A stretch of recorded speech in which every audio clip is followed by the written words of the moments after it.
أعوذ بالله من الشيطان الرجيم. بسم الله الرحمن الرحيم. يا أيها الناس اعبدوا ربكم الذي خلقكم والذين من قبلكم لعلكم تتقون. عزتمندو اللہ رب العزت قرآن مجید کے بعض ځایونو کې خطاب ذکر کوي، یعنی الله رب العزت څوک ځان طرف ته متوجه کوي نو هغه ته خطاب وایي.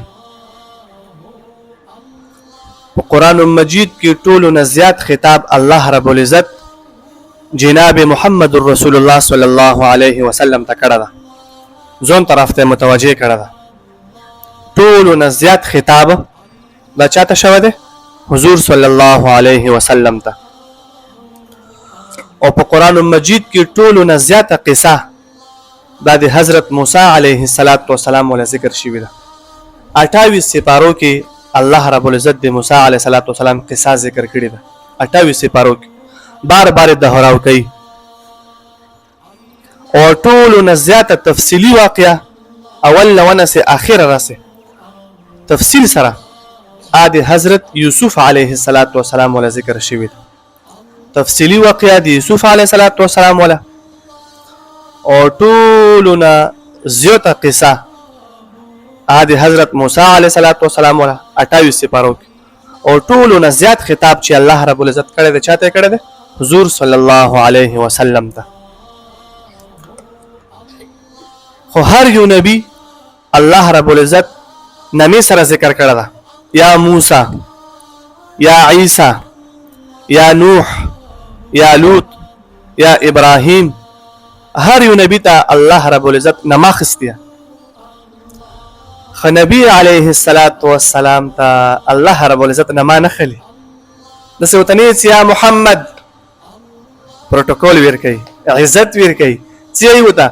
یا ایها النبی، یا ایها الرسول، بشیر، نذیر، یا ایها المزمل، یا ایها المدثر. ایو نبی الله رب العزت دوره تعریف په قرآن کې نه ده کړه لکه څونه تعریف الله رب العزت د نبی علیه السلام کړه ده. والنجم اذا هوى ما ضل صاحبكم وما غوى وما ينطق عن الهوى إن هو إلا وحي يوحى علمه شديد القوى ذو مرة فاستوى وهو بالأفق الأعلى ثم دنا فتدلى فكان قاب قوسين أو أدنى. دا الله رب العزت د نبی علیه السلام تعریف کړه. نه هر یو نبی نه سره وخت نبی علیه السلام ته نه معنی اخیستی. کله وته چې اے نبی، کله وته چې اے رسول، کله وته چې یا ایها المزمل، کله وته چې یا ایها المدثر. نه الله رب العزت نبی علیه السلام نه سره نه دغه وخت. اوس د ځکه الله رب العزت خطاب کوي یا ایها الناس. ګوره مخکې الله رب العزت د منافقینو څخه ډلې ذکر کوي. اوس الله پاک دلته کې خپل وحدانیت ذکر کوي چې اے مسلمانه ته د ما عبادت کوه. کله کله قرآن کې راشي یا ایها الذین آمنو، نه دلته کې بیا مسلمان ته خطاب ده، بیا کافر ورنوتی دی. بیا کافر ته الله نه وایي، مسلمان ته وایي چې مسلمانه ما طرف ته متوجه شه. نبی علیه السلام فرمایي صحابه کرام به کله ما سره ناستو نه الله رب العزت طرف نه به وحی راغله. جبريل عليه السلام به ما ته وویلو چې یا ایها الذین آمنو، اے مسلمانانو. د صحابه کرامو به سرونه ځمکې ته ټیټ کو. زمونږ په باره کې بیا الله طرف نه څه حکم راغلی دی. ځکه مسلمانانو طرف ته یا ایها الذین آمنو چې ذکر شي هغه نه به مسلمانان مراد وي. چې کله یا ایها الناس ذکر شي هغه نه به ټول دنیا خلق مراد وي، چای الله مني او کنه مني، الله ته سجده کوي او کنه کوي. چې کله وویل چې یا ایها الناس، اے د ټول دنیا خلقو، نو دې کې ګوره کافر هم راغلو، دې کې مسلمان هم راغلو. دلته کې الله رب العزت عام خلکو ته خطاب کوي، مسلمانانو ته هم او کافرانو ته هم. یا ایها الناس، اے خلکو، اعبدو. خدلته کې تفسیر جلالین وای چې الناس نه مراد اهل مکه دي، د مکی ولا خلک دي. یا ایها الناس، اے د ټول دنیا خلکو، اعبدو بندگی کوي، ربکم رب د تاسو، الذي د هغه رب خلقکم چې تاسو پیدا کړی. مونږ چا پیدا کړیو؟ الله رب العزت. والذین، او هغه الله چې پیدا کړی دي، من قبلکم مخکې دي تاسو نه، لعلکم نخامخا تاسو اختیار کې تتقون تقوا. د ځکه الله فرمایي چې انسان ته مو پیدا کړی، تا نه مخکې مې ډیر قومونه پیدا کړي دي. آدم علیه السلام نه ونسه تر عیسی علیه السلام پورې څومره قومونه دي، کافر دي مسلمانان دي. الله رب العزت یې صدا ټول کائنات ما پیدا کړه ده. الذي الله هغه ذات ته، جعل ای خلق، جلالین لیکلي دي چې پیدا کړی ده، لکم تاسو د پاره، الارض ازمکه، د ازمکه چا پیدا کړی ده؟ الله. فراشن فرش، فرش الله رب العزت زمکه. ګوره نه زیاته سخته د زمکه چې تلې پې نشي، او نه زیاته نرمه ده چې زی پې ته لاندې پکې زی، نه سخته ده نه نرمه ده، بلکې معتدله ده، درمیانه ده. چا نه دی ویلي چې په زمکې مې مزل وکړو زمکې را تخفیف وکړي، دونه سخته نه ده. او چا دا هم نه دی ویلي چې په زمکې مې مزل کولو لاندې ډوب کړم، بالکل معتدله نرمه ده. والسماء، الله چې اسمان مې پیدا کړی ده، بنا ان چت. وموږ د چتونه څه دي؟ اسمانونه دي. زمکې اسمانونه الله رب العزت په خپل قدرت سره پیدا کړي دي. وانزل، او راوردي، او راولدي، وانزل منا راولدي، من السماء د برنا اسماننا، ماء باران. الله رب العزت اسماننا باران ورهي کنه. فاخرج، بیا راوستی دي، به په دې باران سره، من الثمرات قسمه قسمه میوې. باران وشي زمکه لونده شي، زمکه ته اوبه میلاو شي، زمکه نه سبزی راوځي، زمکه نه میوې راوځي، به ټول انسانان دې نه فایده اوچتوي. فاخرج، بیا راوځي، به په دې اوبو سره، من الثمرات قسمه قسمه میوې. رزقا لکم، رزقا خوراک دې پاره، لکم تاسو ته، تاسو ته الله رب العزت باران وکي، باران دی وجه نه سبزیان راوځي، میوې راوځي، هغه نه تاسو فایده اخلئ. خو الله سوی څه عجیبه خبره کوي الله. فلا تجعلوا، انسانا مگر زوا، لله الله سره، اندادن شریکان. الله یې چې ما پیدا کړی دی، ما بندگی وکوي، ما ته به سجده لګوي. زمکه اسمان مستا د پاره پیدا کړی دی، ټول نظام اے انسان تا د پاره پیدا کړی دی، ته خپل ځان د پاره پیدا کړی. ته چې عبادت کوي، چا عبادت پکوي؟ الله. ټول کائنات الله پیدا کړی دی، الله ته عبادت کو. فلا تجعلوا، مگر زوا، لله الله سره، اندادن شریکان، وانتم تعلمون، او که تاسو پوهیږئ. الله وایي ما سره به شریک نه ګرځوي. الله قرآن کې فرمایي ان الشرک لظلم عظیم، شرک دا غټه ګناه ده، شرک نه بزان ساتو. وان کنتم، اوس الله بل خبره کوي، اے منافقینو، اے کافرو، اے مشرکینو، کچې ته تاسو په دې قرآن کې شک وي چې دا قرآن حق نه دی، نعوذ بالله، دا قرآن په نبی علیه الصلاۃ والسلام باندې نه دی نازل شوی، دا د خلکو خبرې دي، دا د خلکو خبرې دي، دا د الله کلام نه دی. که تاسو دا وایئ چې دا د الله تعالی کلام نه دی، نه الله و چیلنج ورکړی دی، الله چیلنج ورکړی دی چې اے منافقینو، اے مشرکینو، که تاسو دا وایئ چې دا قرآن په حق نه دی، بیا تاسو تکړه شئ، قرآن په شانتي یو آیت خو راوړئ، تاسو ټول راجمع شئ، تاسو د چا عبادت کوئ، چا ته سجدې لګوئ، ټول غیر الله راجمع شئ، د قرآن په شان یو آیت راوړئ، پورا قرآن نه، یو آیت راوړئ، تاسو تکړه شئ. الله ته فرمایي وان کنتم، که چېرته وئ تاسو فی ریب، په شک کې، مما په دې کتاب کې، نزلنا چې نازل کړی دی مونږه، علی عبدنا په خپل بنده باندې. بنده څوک نه مراد دی؟ حضور صلی الله علیه وسلم. قرآن الله په چا نازل کړی دی؟ په نبی علیه الصلاۃ والسلام باندې. چا په ذریعه سره؟ حضرت جبرئیل علیه الصلاۃ والسلام سره. وان کنتم کچتوی تاسو فی ریب په شک کې مما د دې کتاب نه نزلنا چې مونږ نازل کړی دی یعنی قرآن على عبدنا په خپل بنده باندې. ا بنده څوک دی؟ حضور صلی الله علیه وسلم. نفأتو بیا راوړې بسورة یو سورت من مثله د قرآن پشان. ودعو روا غوړې الله چلنج ورکړي ښا یو تاسو نه ټول روا غوړې. ودعو راوبله شهداءکم گواهان دي تاسو ملګری دي تاسو من دون الله ما سوا دي الله نه چې تاسو عبادت کوئ. ان کنتم صادقین کچې تاسو په دې خبره کې رښتونی وي.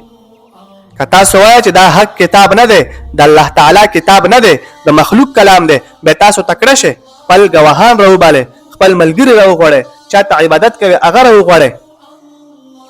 یو سورت دی قرآن په شان ته راوړئ. فإن لم تفعلوا الله بیا فرمایي فإن لم تفعلوا کوم نکو دا کار وم نکو دا کار ولن تفعلوا هرگز نشه کولی. الله بیا چیلنج ورکو چې هرگز تاسو دا کار نشه کولی چې خپل ملګری راجمع شي د قرآن په شان ته یو سورت جوړ کړي د قرآن په شان ته یو آیات جوړ کړي. دا کتاب بره نه راغلی دی دا د مخلوق کلام نه دی دا د خلکو خبرې نه دي دا د الله تعالی خبرې دي. فإن لم تفعلوا کوم نکو دا کار ولن تفعلوا هرگز نشه کولی فاتقوا وډر شئ النار التي هغه ورنه الله وایي چې وډر شئ وقودها الناس چې دی هغه خشاک دی هغه لرګي الناس خلق دي والحجاره او کاڼي دي. دلته کې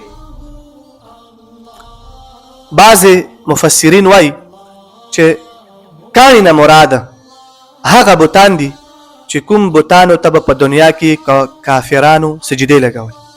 دا بوتان به هم قیامت په ورځ جهنم کې سوځي. دا هغه بوتان دي چې کوم بوتانو ته به دغه کفارو سجدې لګولې. لکه الله قرآن کې فرمایي انکم وما تعبدون من دون الله حسب جهنم. هغه خلق چې بوتانو ته سجدې لګولې دوی او بوتان دواړه به په جهنم کې وي. دلته بعضې حضرات وایي چې حجاره نه مراد هغه بوتان دي چې کفارو به ورته سجدې لګولې. اعدت او تیار کړی شوی دی دا اور للکافرین کافرو دپاره. دې نه اوس بله خبره معلومیږي بعضې خلک وایي د جهنم او جنت نشته دي. دلته کې الله وایي چې مونږ تیار کړي دي یعنی معلومیږي چې اوس هم موجود دي. جهنم هم شته جنت هم شته اوس هم شته او بعضې خلک دې نه منکر دي چې دا اوس نشته. حالانکه الله ګوره وفرمیل چې اعدت للکافرین دا جهنم تیار کړی شوی دی د کافرو خلکو دپاره. اوس الله رب العزت د متقینو خلکو خبره کوي د نیکو خلکو خبره کوي چا چې ایمان راوړی دی د ایمان والا خلکو الله خبره کوي. وبشر الذین خوشخبری ورکې بشارت ته هغو خلکو دپاره آمنو چې ایمان راوړی دی وعملوا الصالحات او نیک اعمال کوي. مونږ تاسو قرآن وګورو ایمان سره به خامخا نیک اعمالو ذکر راغلی وي. یا ایها الذین آمنو ایمان والو ای مسلمانانو وعملوا الصالحات نیک اعمال کوي. ایمان سره به خامخا د نیک اعمالو ذکر راغلی وي یعنی دا لازم او ملزوم ده چې ایمان وي نیک اعمال وي چې نیک اعمال وي ایمان وي. د دې نه معلومیږي چې ایمان نه بغیر نیک اعمال دا معتبر نه دي او نیک عمل نه بغیر ایمان دا معتبر نه ده. یعنی ایمان او عمل دواړه به لازم ملزوم. یو انسان چې مسلمان ده نیک عمل نه کوي دا ایمان په کار نه راځي. یو انسان نیک عمل کوي خو مسلمان نه دی لکه مونږ تاسو ګورو کنه سوره کفار دي خلکو سره ښېګړې کوي پلونه جوړ کړي سپتالونه جوړ کړي خلکو مفادو دپاره لګیا وي چې خلکو ته فایده ورسېږي خو کافر ده. دا نیک عمل په کار راځي نه راځي کنه ځکه چې مسلمان نه دی ایمان معتبر دی. الله وایي چې مسلمان وي هغه نه پس په تا نیک عمل په کار راځي. اول الله ګوره ایمان ذکر کو نیک عملو دپاره شرط ایمان ده. ایمان نه وي نیک عمل دې په کار نه راځي. اول ایمان ده وروسته بیا عمل الصالحه ده. وبشر الذین خوشخبری ورکه هغو خلکو ته آمنو چې ایمان راوړی ده وعملوا الصالحات او عملونه نیک کوي ان لهم یقینا دوی دپاره جنات جنتونه دي مسلمانانو د پاره څه دي؟ جنتونه دي.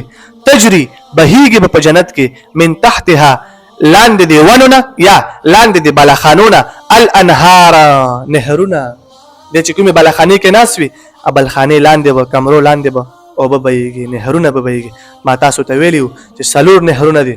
یو د اوبو نهر ده، یو د شودو نهر ده، د پیو نهر ده، یو د ګبینو نهر ده او بل د شرابو نهر ده. خستا نهرونه به بهیږي.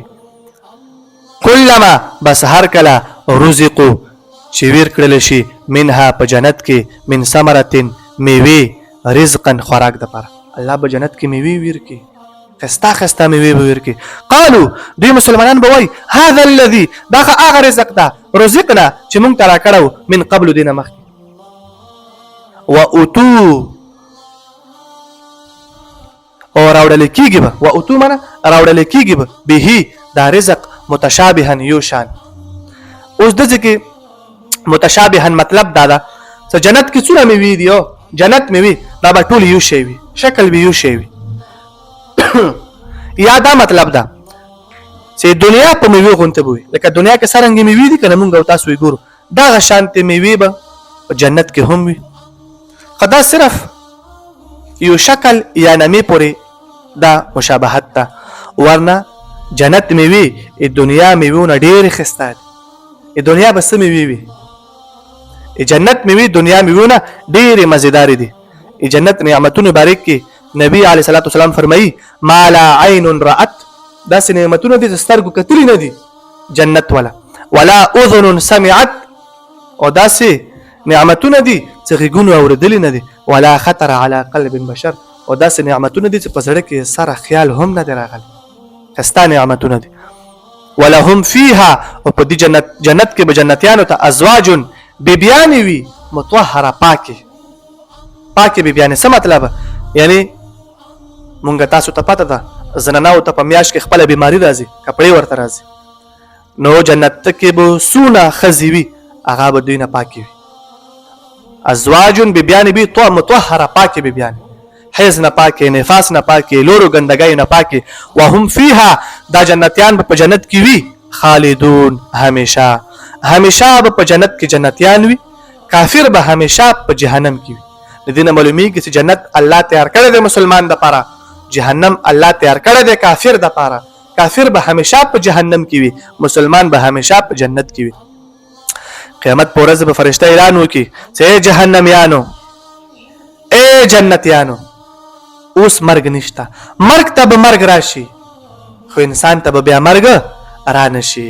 نه په دې دنیا کې مونږ تاسو د قبر د پاره، آخرت د پاره، جنت د پاره تیارې وکړو.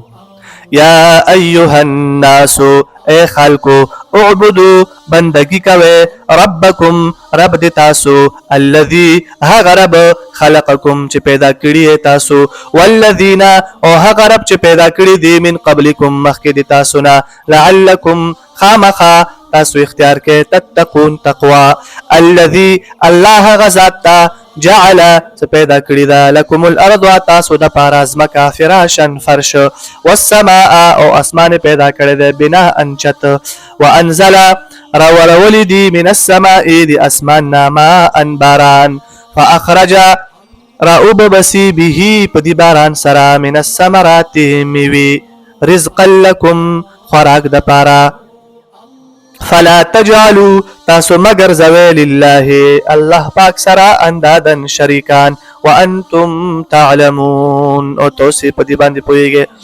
وان کنتم کچیتا تاسو فی ریب بشک مما د دې کتابنا نزلنا چې مونږه نازل کړی دی علی عبدنا پخپل بنده باندې فاتو نو بیا راوړې به سورۃ یو سورۃ من مثله پشان د قران ودعو راوبل شهداءکم گواهان د تاسو من دون الله ما سوا دی الله نه ان کنتم صادقین کچیتا تاسو رښتونی وي.